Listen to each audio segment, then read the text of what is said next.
Radio, and now we return you to your host.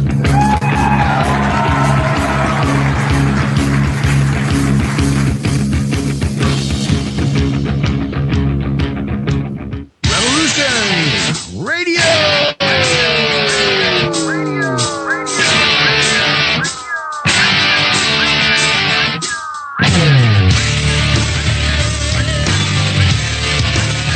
We must not confuse dissent with disloyalty.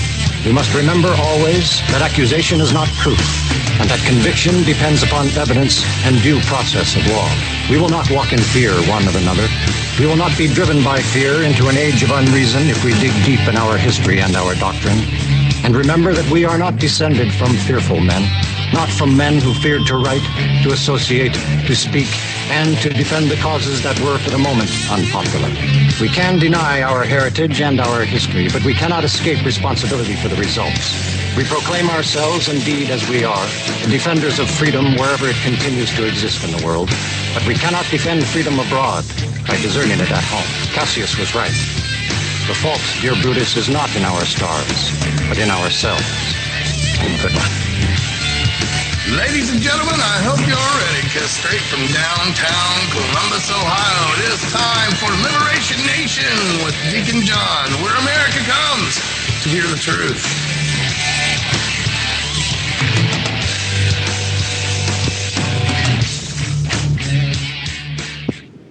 Okay, welcome to the show. I am your host, Deacon John. Today is Tuesday, February 9th, 2016.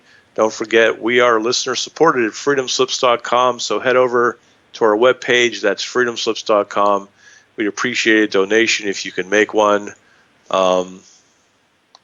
Yeah, that's good stuff. And today is the first day we are broadcasting live on YouTube, and hopefully we'll be able to do that every day with the show. And just say hello to everybody out there in internet land. I've got my kind of a unique setup here in my office. This is where I do my work from.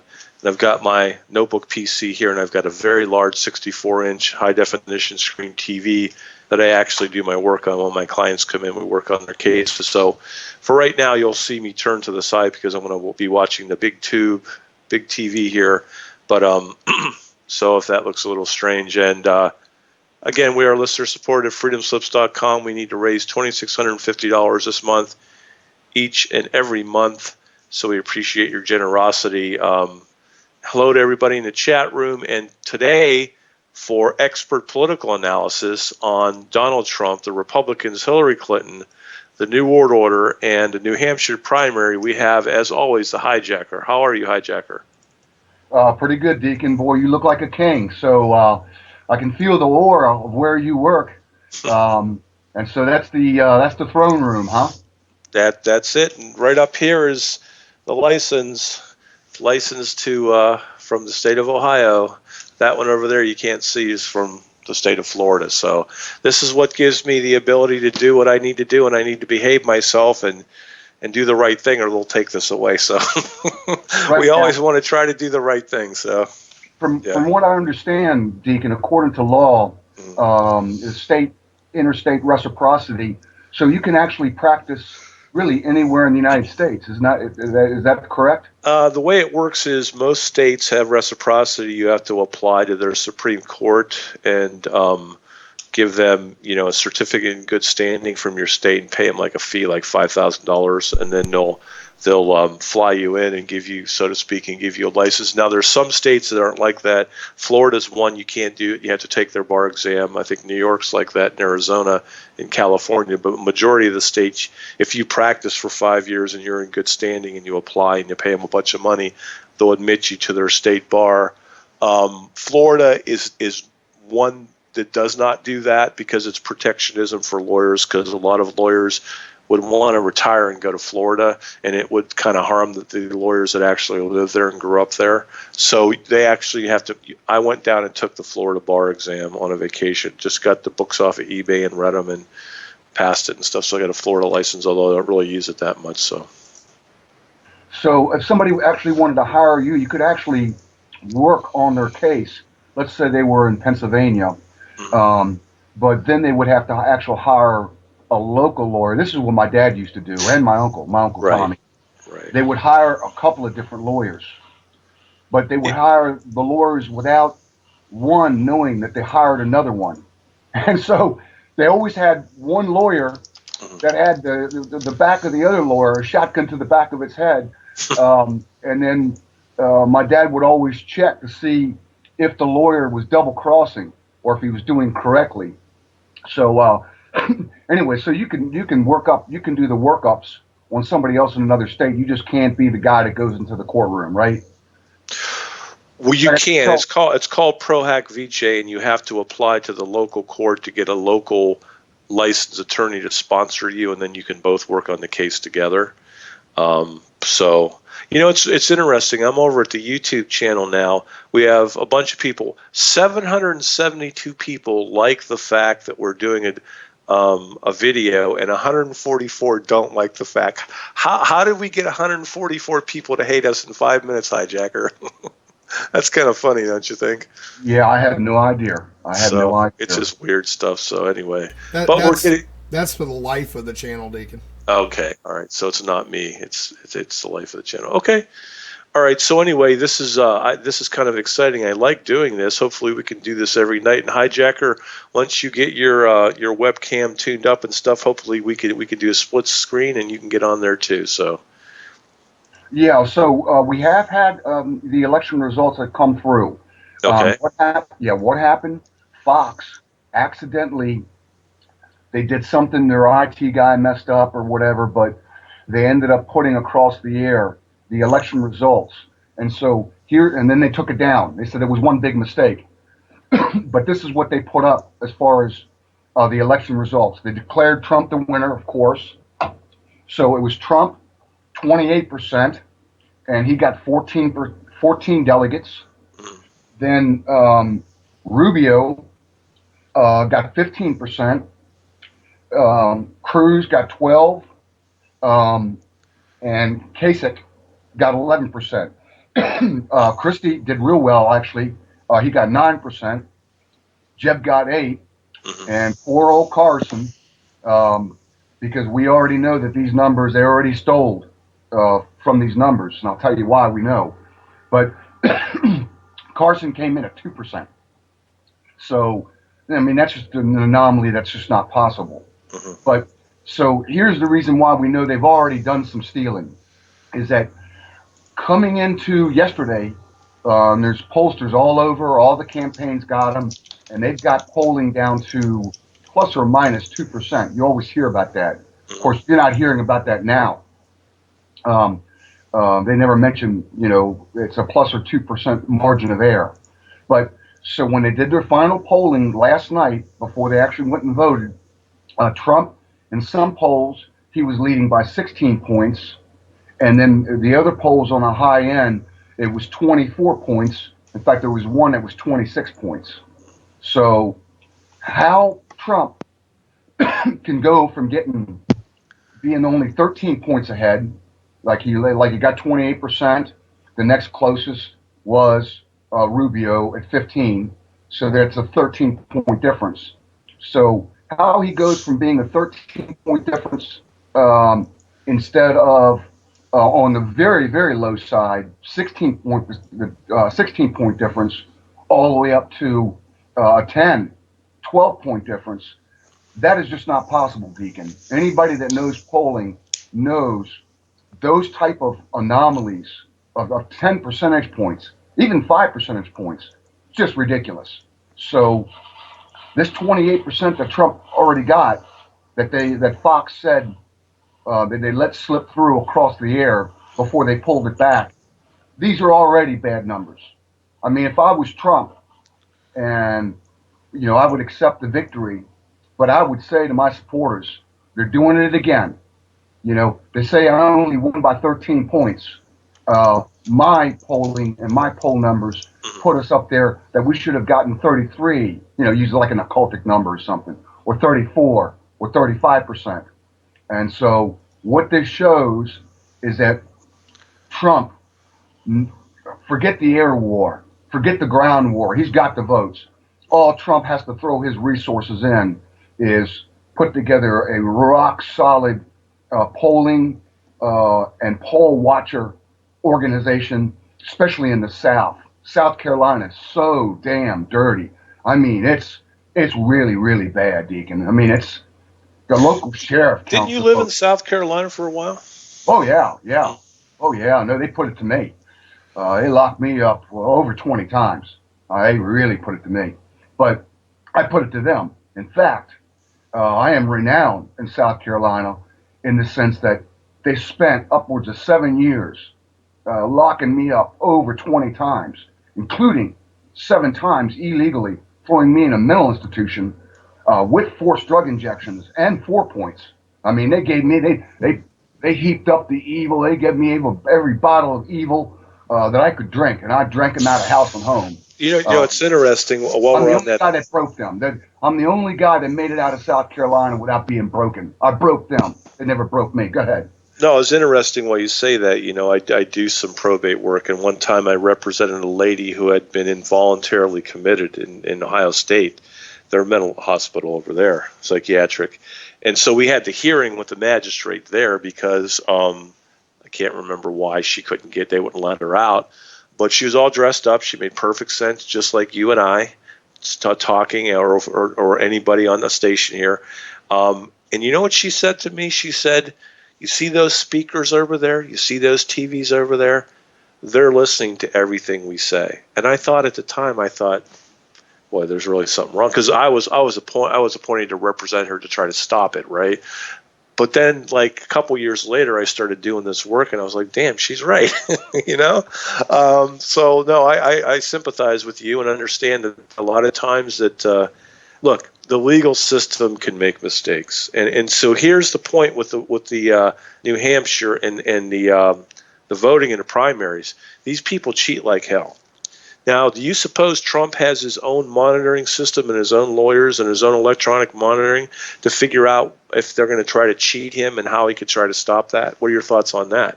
That's what he's got to do, Deacon. He's got to have lawyers ready, but more than that, he's got to hire these polling people. I mean, he's got to go to Zogby and saying, "Look, I want you to quarterback this whole thing," and throw the majority of his resources into right there on the ground polling place, because every campaign's allowed a poll watcher. You can actually sign up, and you actually get paid like $75 on election day to become like one of those little old ladies that check off the names. And then he has to have exit poll people, and he needs to have cameras set up. Like, he should set up a camera and actually record how many people actually go through the door into the polling place, and then have cameras where, every 10th person that comes out, have somebody with a clipboard and basically say, "We're doing an exit poll. Would you mind, and do it real scientific." But he's already been ripped off in New Hampshire. Now he's going to win, but it's going to be interesting to see. So Fox already let slip it was 28%. So it's going to be interesting to see if they start grabbing more. Poor Ben Carson. This is probably the best thing that could happen. If I was Carson, I would be so mad. I mean, the poor black man gets ripped off again. My God, I would be so mad. I would say, you know what? I'm throwing all my support with Trump. I'm going to go rally the blacks in the South. I'm going to South Carolina, and Carson basically cash out for the Surgeon General position of the United States. I'm sure Trump would go along with it. I don't think Trump cares about that spot. And then Carson, I'd go down, I'd get the Christian conservatives, the blacks, and if I was Carson, this would be basically my speech. Trump doesn't want to see a white America. He doesn't want to see a black America. He doesn't want to see a Hispanic or a brown America. Trump wants to turn America green, as in the economic money green. That's what Trump's about, bringing the jobs back. So, and that would be his platform and preach, turn America green type campaign. But if I was Carson, I'd be really mad right now. I mean, 2%, just slapping the black man in the face in the Republican Party. Good Lord. But anyways, so that's where we stand now, Deacon. And supposedly on the Democratic side, Hillary's about to be humiliated. I mean, it's really, really bad on her side. Go ahead. Yeah, I was just looking over here, Drudge. There's an article in the UK Telegraph. While Trump and Sanders smell victory, Hillary Clinton contemplates humiliation. So we talked about this before, the fact that, I mean, the elites are sending this woman a message. They're allowing these email scandal and all the things that they've done to end up in the newspapers. Now, you know, these people control the newspapers, they control the radio, they control everything, okay? And the only message that gets out that the masses hear are the messages that they want them to hear. And so somebody doesn't like this woman big time, and she probably was told, don't do this because we don't want you to be president. So, and she's not listening. She's arrogant. She thinks her and her husband are equal to the people that pull the strings. And obviously that's not the case because they're letting this stuff leak out. So, I mean, backstory on that, Deacon. Massive FBI organization, 50 full-time FBI agents are on the server, whole email type stuff when Hillary Clinton was Secretary of State, and they brought in 50 retired FBI agents. And so they say they're putting together a phone book. It's so massive that when they actually do submit it, and some people want to say that it's already sitting on the Attorney General's desk right now, and Biden's getting ready to do his run. Kerry's thinking about jumping in. So, but they want to make it so massive that Obama's going to have no choice but to turn to his Attorney General and saying, look, you know, a whole phone book, every charge in the world. And so the FBI yesterday, they didn't have to do this. They always said no comment. But the FBI yesterday said, yes, there's an ongoing investigation of the Clinton server and the classified emails. They didn't have to say anything, but they let it leak out. So I think you're right, Deacon. They put a shot across the Clintons and said, look, let's not make this bloody. We need to clean you. You people need to go away. The country doesn't need this. We don't need a court hearing. We don't need all this classified stuff. We don't need all these vets upset that you just let these guys die and you killed them in helicopter crashes. The AI is saying there's too much emotion here. Walk away, Clinton. But you're right, Deacon. They're so arrogant. They're not doing it. Go ahead. Well, Bill Clinton's smart enough to know that the gig's up because he's crapping in his pants at these rallies when she's giving speeches. His hands are shaking. He looks frail. He doesn't really want to be there. Now, I'll tell you what's on the emails and what's on the private server. She, as Secretary of State, was shaking people down, rich people all over the world and countries, getting them kickback money for the Clinton Foundation. So this is how it goes. I'm the Secretary of State. I'll go back and have my government give you foreign aid and give your company contracts, okay? And you kick so much back to the Clinton Global Foundation. That's what the emails are about. That's why they don't want them to come out. See what I'm saying? So right. Right, go ahead. Obama's got a problem because he's a globalist. He probably sent her out there and say, Hillary, go out there and promise billions of economic aid. We'll print up money. We'll cheat. We'll do it. You take 10%, you give me 5%. Okay, and so Obama's probably crapping his pants too because he wants – this is how these people do business. Don't you understand? They're all frauds, liars, and cheats. And the problem is they think they're the government. In their mind, they're the Constitution. There's no higher power than them, so they can do this crap, okay?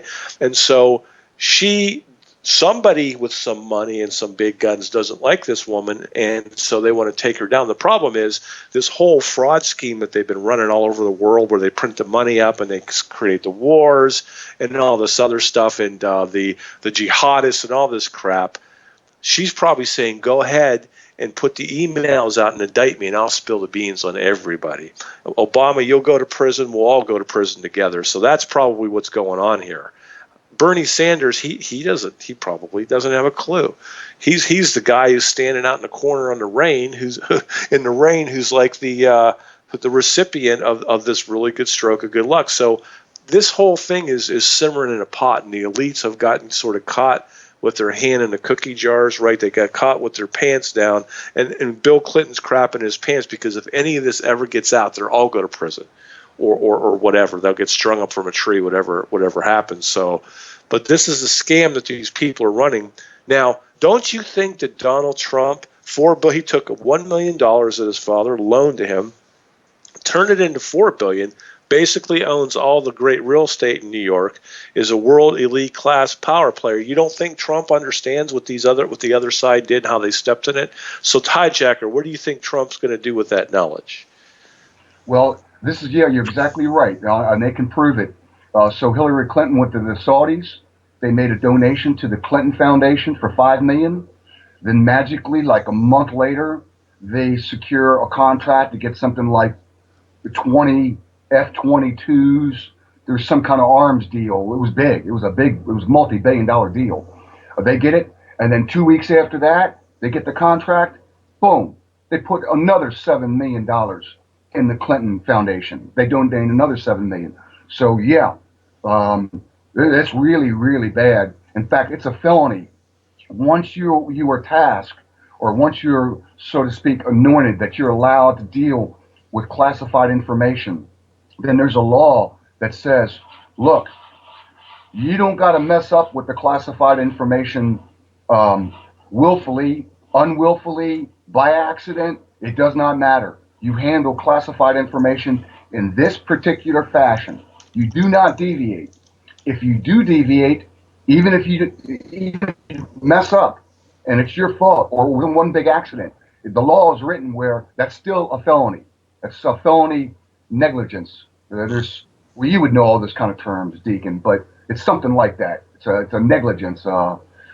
What is felony negligence? This is a minor charge. You mean like white collar crime type of thing? This is like corruption by a public official. Is that what you're talking about, type of thing? No, it's where you don't, like, you got a fiduciary duty as a lawyer to do certain things with your client, and if you don't do something for them because you're incompetent, then that's a negligence. It's like professional negligence. Yeah, it's like a doctor cutting the wrong foot off type of thing. Right. Yeah. So if you don't deal with this classified information, that's automatic 5 years. So they got her on that, but it's a lot worse than that. Now, do you think that the FBI and all this would be leaked out to the papers, even if she had a private server, okay, that was fully encrypted, right? And look, people, you got to understand something. Everything that you do electronically, whether it's a text, telephone, email, it all goes through a government server, all of it. So they know what these people are doing. And I'll tell you, what's in those emails is enough to put her in prison for the rest of her natural life. I'm telling you, and bring down the Democratic Party and the globalists. And so this is probably coming from the other side. I bet you there's people that are elites, and Hagman has been coming out and saying this, that the FBI is fit to be tied.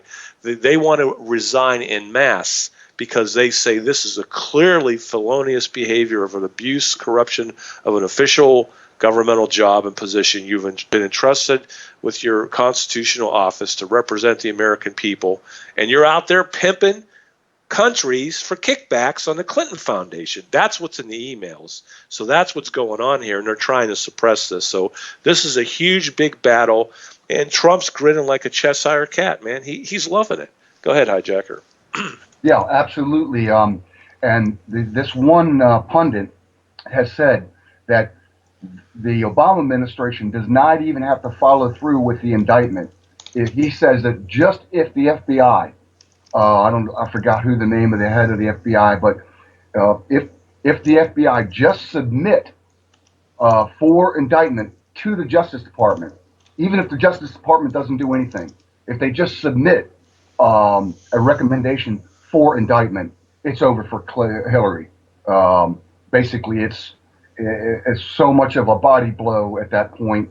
That doesn't even count your strategy that the FBI will resign en masse, at least those 50 retired guys. And then once they resign, then you're going to start to hear all kinds of stories come out, and everybody's going to start running their mouth. It's all going to come. I don't see how they can stop this, Deacon. I just don't see. The FBI need to send in a victor, a cleaner, and clean the Clintons out of here surgically. And, you know, I would be in favor of just making them go away, Deacon. I mean, I have no bloodlust to put her in prison or a big court case or whatever. I know the Lord's going to even up with those people when they get their turn in hell. So I just want them to go away. I'd like to see Hillary Clinton wearing an orange jumpsuit.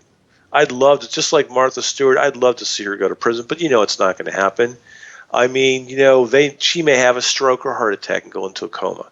Isn't that kind of the way they do things with the elites? I mean, they, you know, even when this is the way they do it in the mafia. This is the way they do it in the government. Okay, once you're part of the big club, you're part of the club, and you can screw up a bunch of times. But as long as you don't rat your fellow criminals out, honor among thieves, they'll keep giving you jobs. You could screw up, you could lose money. But sooner or later, they're going to plug you in a hole where you'll be able to cheat and cheat good, and they'll take a percentage off it, right? Isn't that the way it works? Okay, so these people don't rat each other out, because if they rat each other out, the whole rotten thing will fall to the ground, right? And they all have dirt on each other. They all have these secret vaults and safes with all these affidavits and proof of this one does this one sleeps with boys, this one sniffs crack, this one does that. All these illegal activities. This one stole money from a money laundering, and they hold all these documents on each other, and they're in the club. And here's the thing, though. Guess what? Trump's not in the club. He has his own money, and he doesn't have to kiss anybody's ass or have any documents against him because he's probably already taken care of business. Trump's a smart enough guy and got enough money and power that any kind of skeletons in his closet have been swept away before he decided to run for president. So you don't think he's going to use this Can you imagine if Trump gets the nomination and Hillary Clinton does, then they're on a stage together for a debate? What do you think he's going to turn and say to her? Hijacker, go ahead. Yeah, well, Jonathan Emore, he's inside the Beltway.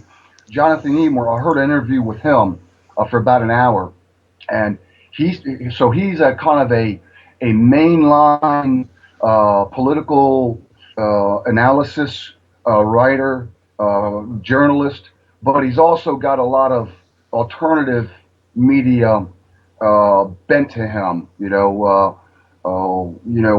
He'll touch on 9/11. He won't go much further than that. Like, he won't go with Michelle is actually a trainee or some of the other things, but he kind of straddles that fence. But he says among the lobbyists and the people inside the Beltway, Trump has zero support. In other words, he is persona non grata inside the Beltway, which Jonathan says this speaks very highly of Trump himself. Even though Trump has given money to Democrats, he's played the lobbyist ball, he's given money to Republicans, basically, though, but he's persona non grata inside the Beltway, and they are all terrified of a Trump presidency. But real quick, I wanted to tell you one quick story on Martha Stewart. Yes. I know you'll enjoy this. Now, this has been vetted. This is supposed to be a true story.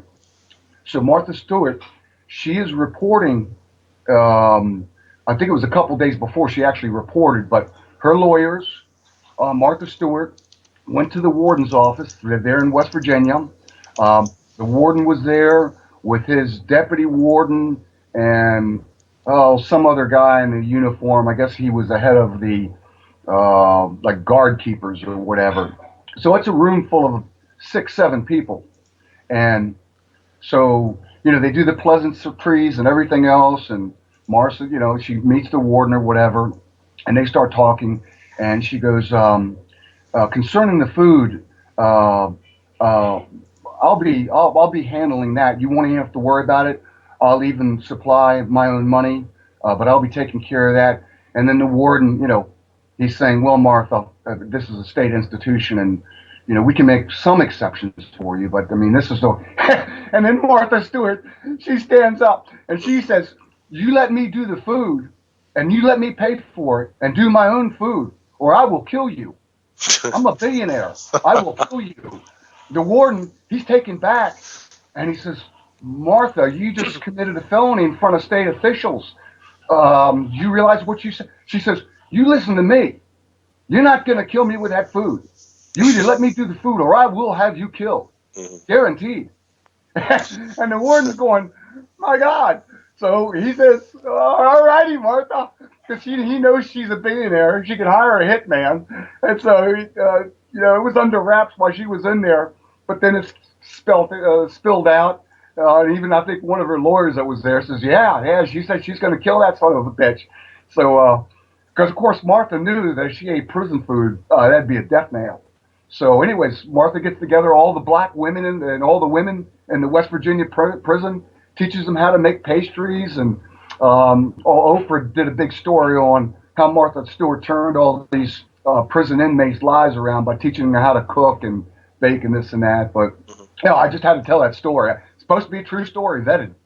But so here's a weapon, Deacon. Speaking of Trump, because we are on the precipice and the markets are gyrating, all over the world. Even the Dow, even though it closed up like 10 points or something today, the markets are real volatile all over. China, Japan. In fact, Japan, they lost almost 6 points in their two major stock markets in Japan. So the whole world, the derivatives market, everything's going to collapse. That's right. And so, right. So I'm calling in a play for Trump. And if Trump were to do this, then he's going to telegraph to the world that he is going to be the economic messiah. And the Federal Reserve is going to play ball with them. But Trump needs to do a not so secret meeting with Greenspan, the former chairman. Greenspan was chairman of the Federal Reserve for like 19 years during its heyday. It was just like the good times rolled. So Greenspan for almost 20 years. He's an old guy now, but he's still active. But he needs to have a not so secret meeting with Greenspan and telegraph to the world that, and somebody says, well, Mr. Trump, supposedly you had some sort of secret meeting with Greenspan. Can you kind of tell us what it's about? And all Trump has to say, well, I can't give you the particulars, but it's the biggest deal that the world has ever seen. And I'll leave it at that. And then he starts to telegraph that the Jews over at the Federal Reserve are going to cut him a $10 or $20 trillion check to prop up our infrastructure and do all kinds of great things with the Small Business Administration, massive water projects, massive big ideas that are all out there that can turn this whole economy around. Anyways, go ahead, Deacon. I just want to call that out. Right, and let me tell you what this is about, okay? Hijacker hit on it, right? Russian troops put on high alert, World War III warning goes out, the bloodshed will drag on until every semblance of civilization is destroyed. That's all news pipeline, right? You know why? Jim Rogers, right, this economic guru, this market guru, we're all going to suffer, be knowledgeable, be worried, and be prepared, right? And so if you go and just take a sampling over here of things, what this is about is the banks and your shadow government. It's the CIA, the banks, okay, and the elites. That's what your government is. Hillary Clinton gave a speech to Goldman Sachs in 2013, right, praising their efforts at how great it was that they created this global network and also created jobs. You know how much they paid that woman to give that speech? $225,000. That's more money than a lot of people will see in half a lifetime or a lifetime, okay? $225,000 from Goldman Sachs. And by the way, Ted Cruz, the Canadian, born in Canada, right? His wife works for Goldman Sachs. They gave him $1 million. So that's what this is about. And that's why they're pissed off at Trump, is because they don't want their money. He's not taking their money because he has his own money, and that's why they want to shoot Trump down. And look, they're all rotten to the core. And I'd like to see what the guys got to say. Here's real quick. Here's some polls. Latest polls, realclearpolitics.com. New Hampshire Republican presidential primary. This is the ARG poll. Trump is up 16 points over everybody else, okay? And so it goes, and you're right, they will try to cheat.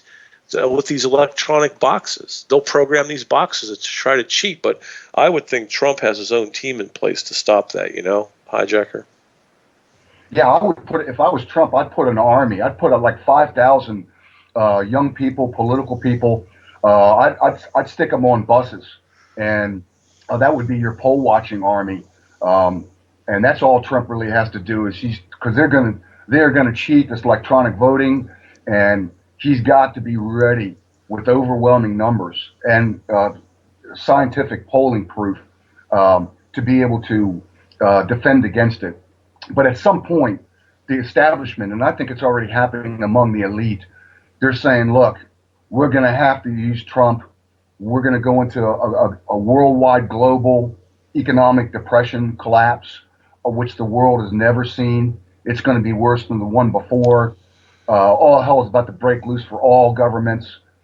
So at some point, even the people that are spending hundreds of millions of dollars, behind the Republican Party, Bush, all the rest of these people, they got to say, you know what, we just got to do a deal. This is our only out, or we get the collapse. But one other big weapon, if Trump does pick an Hispanic as VP, and you'll like this one, Deacon, this is a good weapon. He picks an Hispanic as VP, and then Trump turns around and says, I'm going to make you the immigration czar. You decide who gets deported, and you decide who's got a family here. All they got to do is go back to Mexico, get their work permit, and they can bounce right back to the country in a week. We're not going to dislocate all these people. So you'll decide, I'm going to put you in charge of the whole immigration, deportation, and reform of immigration. And that would be a masterstroke for Trump's VP, an Hispanic VP, for Trump to turn the whole thing over to that guy. Is that not genius? Yes, it is. Well, I'll tell you another thing, hijacker, too, on our live YouTube channel, and you need to, next time you should really turn your camera on. We're going to be on the #1 FEMA list. We got Lloyd Finnecum's picture up here, or Lavoy Finnecum. We've got the Don't Tread on Me flag up in the corner on our YouTube thing here. And so it says Liberty Revolution. So, hey, what the hell, right? What can they do? Will they make us roommates at Camp FEMA? Who knows? Now, here's another article. This is all about the money. Nervousness about global banking giants intensifies. This is the New York Times. And it has a picture of a guy holding a gold bar. It says yield on the 10-year Treasury note has declined, but the price of gold is up. Unsettling trend has emerged from the heavy selling that sent global markets tumbling this year. Investors are getting nervous about the world's biggest banks. Okay. So, it sounds like they're filtering this out in their mainstream press. And remember what Lindsey Williams said about these Satanists, Luciferians. Their moral code is before they do something to you, they have to tell you about it, right? And so now you're seeing in the New York Times, and the New York Times is one of the mainstream media organs that they control, and it's their mouthpiece. Here we go. They're starting to say, hey, banks all over the world are going to fail, and here's gold. So this is something that's going to happen. And the problem is, like W said, is you don't want to cry wolf too much. So we want to temper what we're saying with reality. And, the big one hasn't happened yet. But, boy, they're trying like hell to cause a lot of trouble, aren't they? Yeah, well, in regards to the station, I would encourage the audience out there to actually go to freedomslips.com and just tell Nighthawk if you're willing to buy a silver coin, if Nighthawk were to commission a silver coin to where Trump's image would be on the silver coin, how many people out there would actually, send in the $50 to get the coin from Revolution Radio? Because at some point, there's a break point. In other words, if 100 or 200 people were willing to pay $50 for a silver coin with Trump's image on it, then Nighthawk could move forward knowing that it was doable. So just a little mini fundraiser out there for the station. I wanted to get that out there. But also on on the Russian front with the great and mighty king of Mother Russia, Vladimir Putin. So the king of Bahrain went to the Black Sea, Sochi. He met Putin, the great and mighty king of Mother Russia, and they exchanged gifts. So the Bahrainian king of Bahrain, that's one of the Gulf states, gave Putin the Sword of Victory. And it's a really beautiful, razor sharp sword, gold cased, everything else. And the great and mighty king of Mother Russia, Putin, gave the king, as his gift, a thoroughbred stallion, a big, beautiful horse. So also in the last 48 hours, Putin has had snap drills in southern Russia and along the Ukrainian border. He's mobilized, like half of Russia's army. I mean, something like 50 ships in the Black Sea. So, and these were snap drills out of nowhere, middle of the night. So did a UFO go down, or, is Ukraine thinking about, because they've got about 200,000 guys massed in eastern Ukraine. So I don't know what the deal is there. And then also in the Mediterranean, the Russians put their Mediterranean fleet, I think it was a Pacific fleet, that they moved into the Mediterranean. So the Russians now have got a sizable fleet in the Mediterranean. And then today, NATO has basically, they're putting together a package of NATO naval forces in the Mediterranean, saying that NATO naval forces now need to be proactive with all of the refugees coming out of Africa, and that they want to be proactive and basically put them in camps in Turkey. So it does look like President Putin is thinking about putting a wall up there and towing all those immigrants in those boats and towing them back to Africa. And now NATO's naval forces are getting in, and they're going, no, you're not going to tow them.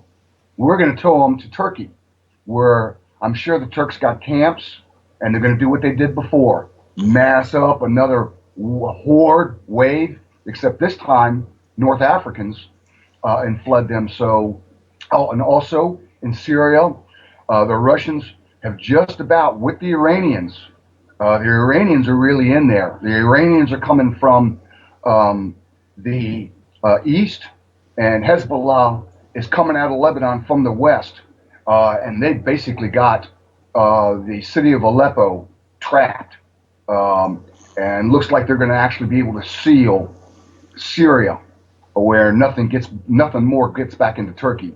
So between the Russian air power, the Iranians, Hezbollah, and the Syrian army, this thing looks like it's winding down. The talks, the 5+1 talks or whatever, Kerry's now suspended them. It's not going to work. Bashar Assad, president of Syria, he's not going anywhere. So, and then the other big news, Deacon, which is really important. So, because the price of oil has gone down, and the ruble and the Russian economy is pegged to the energy sector and oil, and because oil has dropped down below 30, so Russia had something like $560 billion of U.S. Dollars, other words, as their reserve. So they've been eating through that. This war's been eating up a lot because they got to replenish their bombs and, gas, and plane breaks down or whatever. So they're eating through reserves. So now the story is that Russia will be completely out of their reserves to hold their economy up. And somewhere in early 2017, the Russians are broke. And so what I'm saying to you is that you're not going to find the Russians kicking a can down the road with a couple of nickels in their pocket. They're not going to let it happen. So they're on a clock now. They've got to wrap this thing up. They've got to make a deal somewhere somewhere the whole economy's got to break as far as worldwide and oil prices, Right. or the Russians are going to go busted, and that's a hungry bear. So I'd really like to see Putin pick up the phone and call Trump. Are we knocked out? Oh, okay. No, we're Pick up live. the phone. I had to adjust something. Go ahead. Right. Pick up the phone and call Trump and saying, you know that Island right in the middle of the Bering Sea? Why don't we have a meeting there about a tentative tunnel connecting us to? Let's give the world some hope that we're not going to go to war and economic collapse. And Trump, as a presidential candidate, meet on neutral ground on that island and, just speculate. Just do a little speculation to keep these markets up. But something's got to give because Russia's going to be out of money 2017 unless the oil prices reverse. But anyways, I'm running my mouth too much. I just wanted to get all these notes out there, Deacon. Go ahead. Yeah, and so that's kind of what we're dealing with here. We'll watch the New Hampshire primary results. Polls on New Hampshire, there's got to be some information coming out by now. It's late in the day. Go ahead. Yeah, I mean, I don't know. I'm just looking at Real Clear Politics. Here's an interesting article we could sort of head on out of the hour with. This is over at Real Clear Politics. Why the working class is choosing Trump and Sanders. So that's the issue. The average rank and file, middle class and working class are going towards Trump and Sanders because I think they've had it with the establishment elite. So we'll see what happens. I don't know if this is a big smokescreen game plan, that they're trying to do. So I don't know. So you say Russia is they're doing maneuvers over there then, even more so. Yeah, right? Snap drills, lots of movement in Syria, a big drill of the Russian fleet in the Mediterranean. And also, okay, so I'm looking at my notes. The big thing that happens to Russia in 2017, not only they burning through their reserves, I think they're down to something like 300 billion and some change left of the U.S. dollars they got in their coffers. And a couple of Russian banks yesterday were closed down. The 40th rated Russian bank and the 167th bank. So there's a consolidation happening there. But the big thing that happens to Russia in 2017, which everybody's watching, is, I don't know finances, but supposedly there's a whole bunch of debt that comes due. I don't know how the high finances do it, but in Russia, 2017, all of these notes and debt from Switzerland to Sweden to however the finance were. Anyways, a whole bunch of debt is due. The payment's due in 2017. And so that's pretty much going to clean out Russia. And so is this been an economic war against Russia to bust her down, to try to provoke her into a big war as cover for this great global collapse? I don't know, but it sure looks like, because this was Reagan's plan. That's how Reagan brought the Iron Curtain down, the Soviet Union. His whole plan was just to build so many damn battleships and to basically to outspend the Russians to the point to where just economic exhaustion the Soviet Union had that basically broke apart. And then finally, Russians sent in his top guy. I forgot what his name is, but he went to Gorbachev, and he says, look, your people are starting to starve. You don't make anything that works. We got to clean this thing up. This whole game's over. What's it going to take? Write to me on a piece of paper, how much is it going to take for you to perform your own coup, Gorbachev, and collapse this whole thing? And Gorbachev wrote down on a piece of paper, $10 billion. He gave it to, I can't remember what his name was. He was authorized by Reagan. And it was Gorbachev gave him the piece of paper. This guy took it. Within 2 seconds, he says, done deal. This money will be in your account. Oh, yeah, that's right. He got Gorbachev to write down the amount and his account number. So Gorbachev took the piece of paper, took it out of something out of his wallet, wrote down 10 billion, the number, wire transfer in some sort of a Swiss bank account, gave it back to this guy. He says, it's done. The money will be there in the morning. They wired the money. Gorbachev has 10 billion. And then he created this where Gorbachev disappeared. And then Yeltsin came and this supposedly coup happened. And then the Berlin Wall came down. You know the rest of the story. But yeah, so Russia's on a clock. In about a year, they're going to be broke, folks. So they're gonna do. That's why they're picking their bombing up in Syria. They're tying this thing off now. So it's just one of those big storm clouds out there, Deacon. Go ahead. Okay, and we'll close out with an article here by Dave Hodges at the CommonSenseShow.com. FEMA is beta testing a bank holiday as the economy nears collapse. So he's written an article. You could take a look at it. Plunging European bank stocks are devastating the banks.